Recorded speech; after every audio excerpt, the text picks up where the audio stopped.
We are back in that Ren bag. I appreciate you guys for stopping in. I've been looking forward to this dropping. It's Money Game Part 3. Hopefully leading up to this, all of you guys had fun trying to figure out the riddles and stuff that he was dropping. I actually just saw him tweet that there is a video or a live stream that happened of somebody who went to find a suitcase that he had actually hidden in the real world. I'm going to have to watch that and see how all that played out, but this man's doing big things right now, and I like it. I like how he's being very interactive with all the fans, and it's exactly what you would expect from somebody like Ren. He's a dope individual. So let's dive in and let's see what they was doing with this video.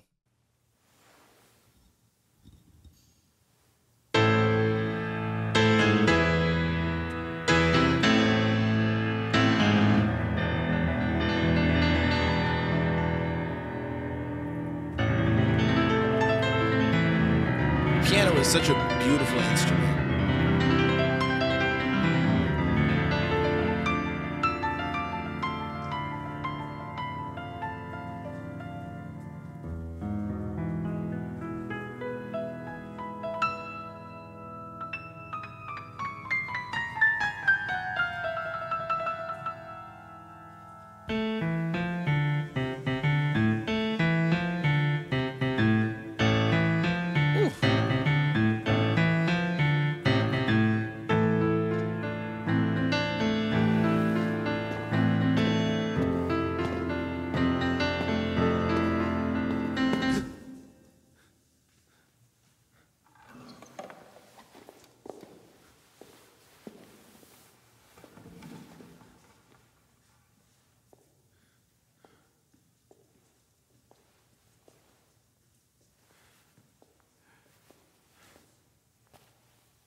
Let me tell you a story about a boy named Jimmy. 1 year old and his first words were mine, mine, gimme. 2 years old he was walking, 3 years old walking quickly. 4 years old he was running round the pavements of his city. 5 years old and his daddy told him, listen here son, you gotta learn to be a man. A man, he works for what he wants. 6 years old and he's reading, writing, top of the bunch. And when he's 7, his progression made him student number 1. 8 years old and he's praised for unusual grades. 9, his parents paid for private school to nurture the flame. 10, 11, 12, 13, he ascends and ascends. His daddy tells him, son, money is the means to all ends. 14, solving complex mathematical equations. At 15, IQ 150, still elevating.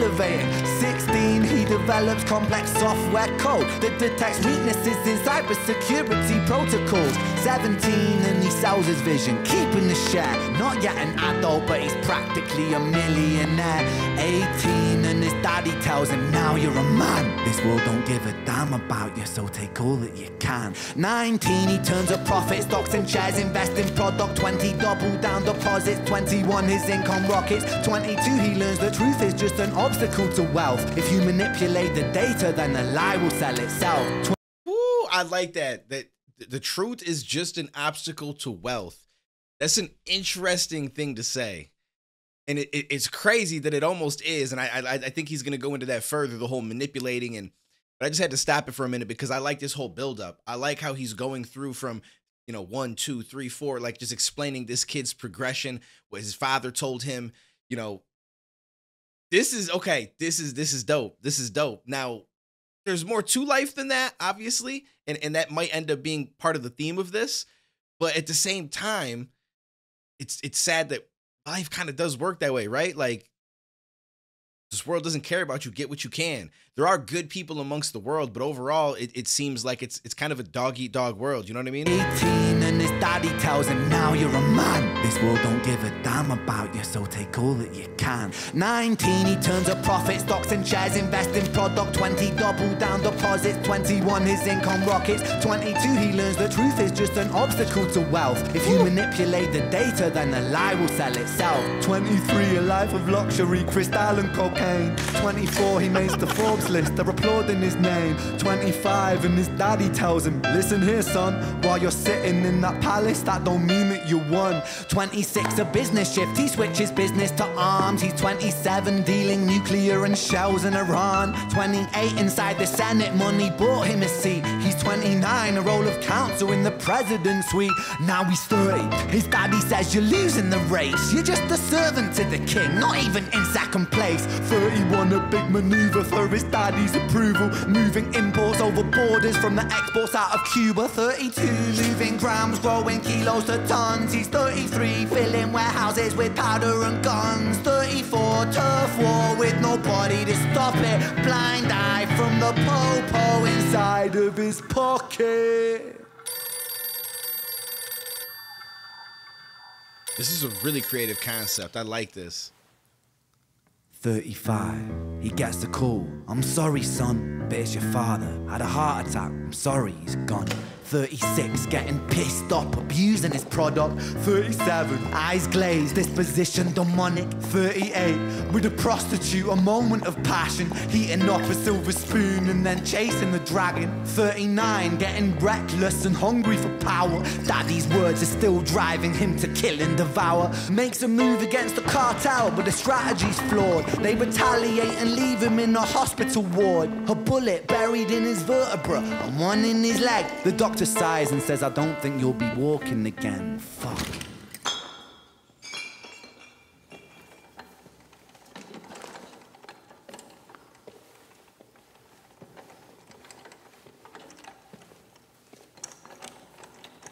Can we take a moment to just speak about how this man creates such amazing art with his music?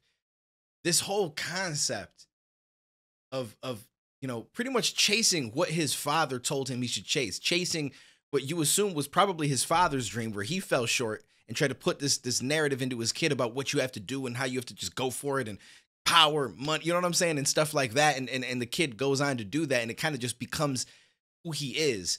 And then once the father passes, it's like those words don't disappear just because the man did. It's crazy. This whole dynamic and stuff like that. And in reality, shit does work this way. And not only this way, but your life could go in so many different directions based on that exact same kind of upbringing. If it's drilled into your head something else, then that's kind of the direction that you go at times. And it's not always easy to break away from it.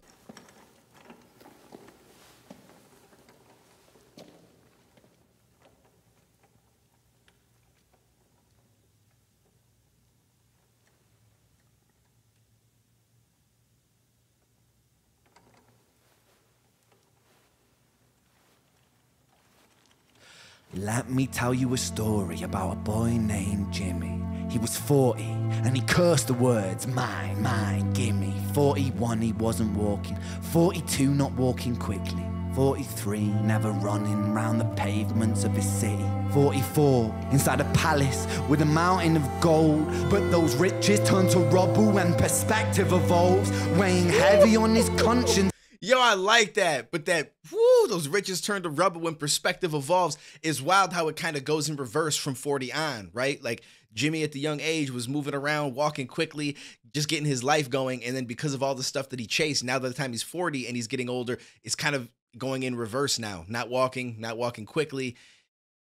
And that perspective starts to hit and, whoo, stop playing with this man. 42, not walking quickly. 43, never running round the pavements of his city. 44, inside a palace with a mountain of gold. But those riches turn to rubble when perspective evolves, weighing heavy on his conscience is the value of gold. Lamborghini for a life, trading money for souls. Jimmy followed the code inside the land of the free. Put your hand inside the cookie jar, take more than you need. And his example is exaggerated versions of me, and it's a version of him. and it's a version of she, and it's a version of you. There's no escaping the blame. The way we live is parasitic. Fuck for money and fame. Caught the music.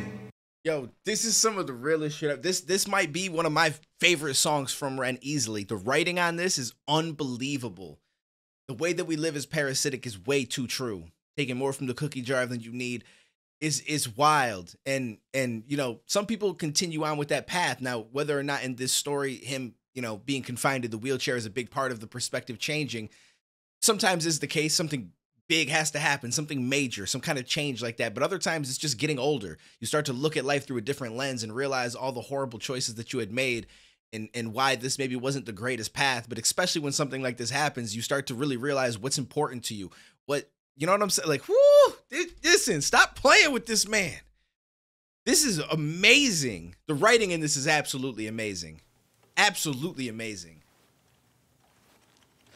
Let me tell you a story about a boy named Jimmy. He was 40 and he cursed the words, mine, mine, gimme. 41 he wasn't walking, 42 not walking quickly, 43 never running round the pavements of his city, 44 inside a palace with a mountain of gold. But those riches turn to rubble when perspective evolves. Weighing heavy on his conscience is the value of gold. Lamborghini for a life, trading money for souls. Jimmy followed the code inside the land of the free. Put your hand inside the cookie jar, take more than you need. And his example is exaggerated versions of me. And it's a version of him, and it's a version of she, and it's a version of you. I like how he says, hold up, right here is crazy. Jar take more than you need, and his example is exaggerated versions of me, and it's a version of him, and it's a version of she. I like that. His example is exaggerated versions of me, and it's a version of him, and it's a version of she. It's something that a lot of us do. It's a version of all of us. Take more than we need, wanting more than we need, not realizing what's right there in front of us and how we, you know, there's other ways. Whoo, stop playing with this, man. I can't help but say it over and over. Like, this shit is crazy. I really like this.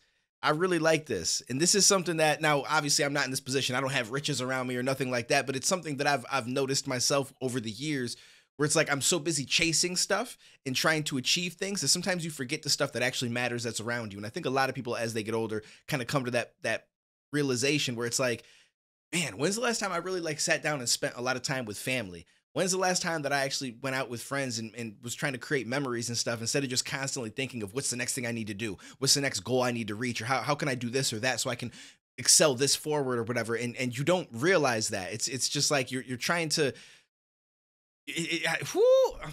Let this man cook. And it's a version of you. There's no escaping the blame. The way we live is parasitic. Fuck for money and fame. Caught the music. Facts.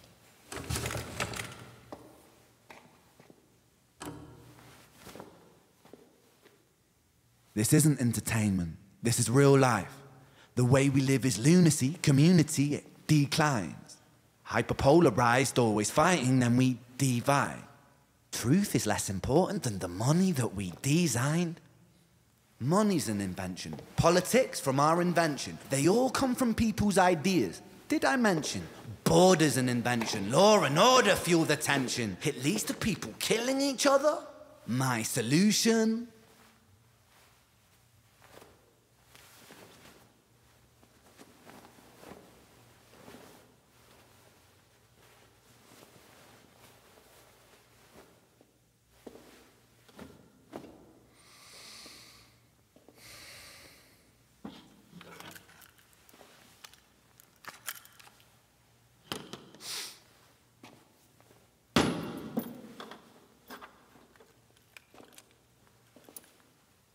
Everything is subject to change. We could build utopias if individuals were taught to use their brains. But if we teach kids in schools to always be sheep and put themselves before the herd if there's more money for me, then there's no future I see where the humans survive. We're parasites inside a petri dish with cannibal minds. Mold will grow upon the surface then consumes till it dies. And our fate could be the same without this story to the wise.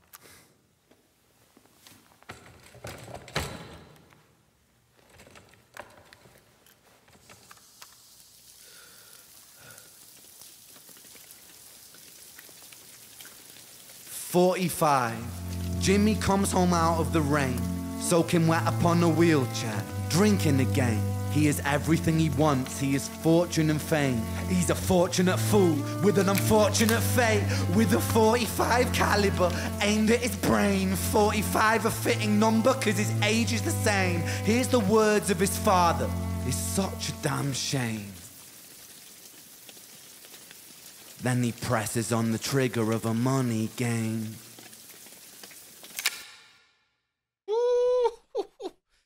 Yo, this man is art. Like I said, there's so many people out there that just put out music. They make music, and there's nothing wrong with that. That's cool. But then there's actual music artists. This man is a music artist. This is hands down my favorite song that he's made. It was not, I didn't even realize it was 9 minutes long. It had me so engaged that went by like it was a 3-4 minute song. That's when you know the shit is really, really good. This was unbelievable. This was absolutely unbelievable, and it's such a parallel to the world that we live in and the way that we go about things. And it's like I said, it's on so many different levels. Whether or not you reach that fortune and fame, the pursuit of chasing it kind of comes to the, you know, it all becomes the same thing. Like you just get so obsessed with it that, like you said, it becomes more important than the truth. It becomes more important than a lot of other things that really don't matter as much, and honestly just set us off the path that we actually need to be on. And it's sad because as much as a lot of us can watch this video can get millions of views, but the fact that there's 8-9 billion people in the world, it's hard to really get that consensus to go across everybody. And when you talk to people individually, it seems like everybody gets it, but then we kind of just go right back to that lifestyle because that's just the way that the world works, which it sucks, and it only works that way because of us. You know what I'm saying? Like, it's one of the craziest things to think about. It works a certain way because of us, but a lot of us can acknowledge it and say that we'd like it to change. But yet we just continue down this same path. It's almost like the snowball has grown so big that it's just something that we can't necessarily stop now. And we can only hope that we can maybe direct it a different way. It's hard. It's a long conversation to have. Like, you can make videos and videos about this kind of stuff. And honestly, this is very, very relevant with a lot of stuff that's gone on over the entirety of our country, at least in America, to be honest with you, and over a lot of stuff that's happened recently. And it's just, this is a very relevant song. And what's the saddest to me is that it's probably going to stay relevant. 10 years from now, this is going to be just as relevant. 10 years from then, probably going to be just as relevant, and if not more so, because it just seems like we're on a path, and whether that path will ever change, whether we'll ever redirect, whether we'll ever be able to walk it back and take a different fork in the road, so to speak, it's hard to say. But this is easily my favorite song of his. I think that the writing in this was absolutely perfect. His choice of rhyming words to connect different things and go through like the story, I wouldn't change a single thing. Not to say that I would in other songs of his, but there's times where, like, you know what I'm saying? Like, it's hard to explain what I'm trying to say when I say that, but like, when the way he told this, I don't think that there's a better way to tell it, is really what I'm trying to get at. I don't feel like there's a better way of telling this. So shout out to Ren. I see why he said that this is probably one of his favorite things that he's going to be putting out, if I'm not mistaken, and it makes all the sense in the world. And I get why his riddles were then based on the 7 deadly sins. And he's one of those music artists that we need. So shout out to Ren. Appreciate you, homie. Appreciate all you guys that stop in and check this out. If you guys made it this far in the video, you're legends. I appreciate you so much. If you do decide to leave a comment, which obviously you don't have to if you're not somebody who normally does, but if you do, attach the emoji with like the money or the flying money, or, you know what I'm saying, just to let me know that you made it to the end. And I feel like that's appropriate given the song title, Money Game Part 3. But yeah, this was wild. Smash that like button, subscribe if you guys are new. I'll catch you in the next one, homies.